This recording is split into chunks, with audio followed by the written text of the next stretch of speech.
لیکن اگر کوئی کہتا نا میں نے مذاق میں طلاق دی تھی تو اس کی کوئی پھر جسٹیفیکیشن نہیں ہوگی. وہ ابو داؤد ترمذی میں حدیث موجود ہے کہ 3 چیزیں مذاق میں بھی ہو جاتی ہیں: طلاق، نکاح اور رجوع. وہ چونکہ لفظ آپ نے طلاق کا بولا تو اس کی تعویل نہیں ہوگا. لہذا یہ ٹی وی ڈراموں میں جو جھوٹی موٹی طلاقیں اور نکاح ہو جاتے ہیں نا بعض اوقات، تو وہ اسٹیبلش ہو جاتے ہیں. یہ ذرا ذہن میں رکھیے گا کہ اگر میاں بیوی اکٹھے کام کر رہے تھے ٹی وی ڈرامے میں اور خاوند نے بیوی کو طلاق دے دی اور وہ کہ یہ ڈرامہ ہے، تو ڈرامہ لگ گیا تھوڑے نال. یہ ذہن میں رکھیے گا، ٹھیک ہے. اور جھوٹی موٹی اگر نکاح پڑھایا تو وہ بیوی بن گئی اس کی.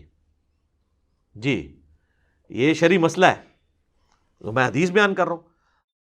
کیا ڈراموں میں نکاح کرنے سے سچ میں نکاح ہو جاتا ہے؟ کیونکہ اس میں گواہ بھی موجود ہوتے ہیں. جی خالی گواہ سے تو مسئلہ حل نہیں نہ ہوگا. ہاں حق بیر بھی ہوگا، اور پھر انہی 2 بندوں کا نکاح ہو رہا ہو. بھائی ان کے تو نام ہی ڈمی ہوتے ہیں ڈراموں میں، فلاں ولد فلاں تو وہ ہوتا ہی نہیں ہے. لہذا وہ جو حدیث ہے ترمذی ابو داؤد کی کہ مذاق میں بھی نکاح ہو جاتا ہے، وہ یہاں فٹ نہیں ہوگی. کیونکہ نکاح صرف ہونے سے نہیں ہوگا، ساری شرائط ہوں، بندے وہی ہوں، اور گواہ موجود ہوں، حق مہر ہو، اور پھر ایجاب و قبول ہو. یہ اللہ کے فضل سے آج تک کسی ڈرامے میں یہ والی شرط پوری نہیں ہوئی ہے. لہذا کوئی ٹینشن نہ لیں، کوئی ڈراموں والا نکاح آج تک نہیں ہو سکا، نہ ہو سکتا ہے.